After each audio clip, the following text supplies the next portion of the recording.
ഒരു NRI client എന്ന നിലയിൽ സാർ ഈ വർക്കിൽ ഹാപ്പിയാണോ?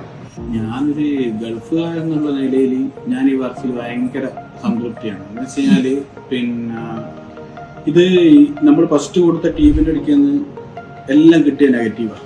നമുക്ക് എല്ലാം എന്താ പറയാ, ഇത് മുമ്പിലത്തെ പൂമുഖം വാർത്തതിന് ശേഷം കോൺക്രീറ്റ് ചെയ്തതിനു ശേഷം അതിൽ ഹോൾസ് വന്നു, അങ്ങനെയുള്ള എല്ലാ പ്രശ്നങ്ങളും വന്നതിന് ശേഷം പിന്നെ രണ്ടാമതൊരു ആൾക്ക് കൊടുത്തിട്ട് അവരെങ്ങനെയാന്നുള്ളത് ഭയങ്കര ഒരു പേടിയാണ്.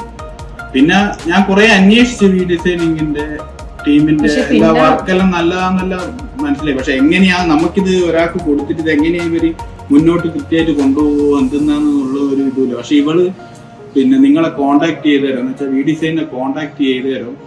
അവര് ഈ ധന്യാമ്മയുടെ ശ്രീസാറും അതായത് പിറ്റേ ദിവസം തന്നെ എന്നെ ഇങ്ങോട്ട് വിളിച്ചിട്ടാ പറഞ്ഞത്, പിന്നെ ഇന്ന സമയത്ത് എത്താൻ പറ്റും, നമ്മളൊന്ന് സൈറ്റ് കാണാൻ ഇന്ന് ഫ്രീ ആണെന്ന് പറഞ്ഞ് അവര് വന്ന സൈറ്റ് നോക്കിയപ്പോ തന്നെ അവർക്ക് ഇവിടുത്തെ അബദ്ധം മൊത്തം മനസ്സിലായി. അപ്പം കുറെ പ്രശ്നങ്ങളുണ്ട്, ഒരുപാട് ആദ്യം ചെയ്യേണ്ടി വരും, വീണ്ടും റീപ്ലാൻ ചെയ്യേണ്ടി വരും എന്നൊക്കെ പറഞ്ഞു. ഈ സ്പോട്ടിൽ തന്നെ വിളിക്കുകയും ചെയ്തു, ശ്രീജിത്ത് തന്നെ വിളിച്ചിട്ട് കാര്യങ്ങളെല്ലാം പറഞ്ഞു. ഇങ്ങനെയുള്ള ശൈവട്ട പിന്നെ ശൈവട്ടാന്ന് തന്നെ വിളിക്കൽ, ഞാൻ അവരോട് സാറൊന്നും വിളിക്കണ്ടെന്ന് പറഞ്ഞു ശ്രീജിത്തിനോട്. അപ്പൊ നമ്മളങ്ങനത്തെ ഒരു ബന്ധമാണ് ഇപ്പോ അങ്ങനത്തെ.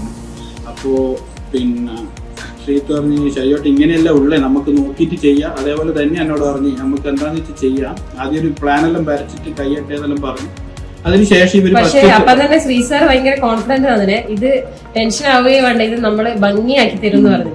അപ്പൊ അതില് ഒരു 80% നമ്മൾ വിശ്വസിച്ചിന്. കാരണം 20% നമ്മുടെ മുൻപേയുള്ള അനുഭവം കൊണ്ട് നമ്മളവിടെ പെൻഡിങ് വെച്ചിന്. എന്നിട്ടും നമ്മൾ ചർച്ച ചെയ്യും, അയ്യോ ഇത് മറ്റേതുപോലെ തന്നെ ആയി പോവോന്നുള്ളൊരു ടെൻഷൻ നമുക്ക് കൂടുതൽ ഉണ്ടായിരുന്നു. പക്ഷെ നമ്മൾ എങ്ങനെ കോണ്ടാക്ട് ചെയ്യുമ്പോഴും ഈ ശ്രീ സാർ ആയാലും ധന്യാമ്മയുടെ ആയാലും ഒക്കെ റീപ്ലൈ വന്നിട്ടുണ്ടായിരുന്നു. അധിക സമയത്ത് സൈറ്റില് ഇപ്പൊ വെള്ളം നിറക്കാനായാലും എന്താവശ്യത്തിനും ശ്രീ സാർ ഇവിടെ തന്നെ ഉണ്ടാവുന്നുണ്ട്.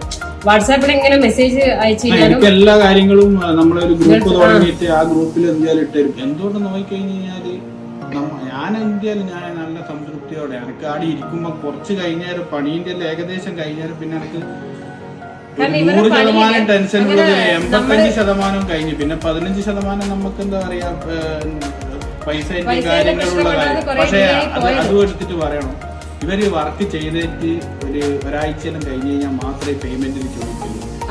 ചോദിച്ചിട്ട് നമ്മളെ ബുദ്ധിമുട്ടിക്കലോ കാര്യങ്ങളോ ഇല്ല. അതുകൊണ്ട് എനിക്ക് ഒരു വല്ലാത്തൊരു സവാദം. ഇതെന്ന് വെച്ചാൽ നമ്മൾ ഫസ്റ്റ് കൊടുത്ത ടീം എന്ന് പറഞ്ഞു കഴിഞ്ഞാല് പണി ചെയ്യുന്നതിന് മുന്നേ അവർക്ക് പൈസ വേണം.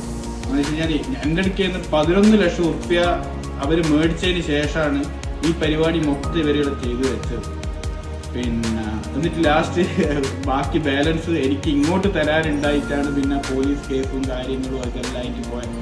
അന്ന് ഓർക്കാൻ തന്നെ ഇഷ്ടമില്ലാത്ത കാര്യമാണ്, മറക്കാൻ വേണ്ടി ശ്രമിക്കുന്ന ഒരു കാര്യമാണ്. പക്ഷെ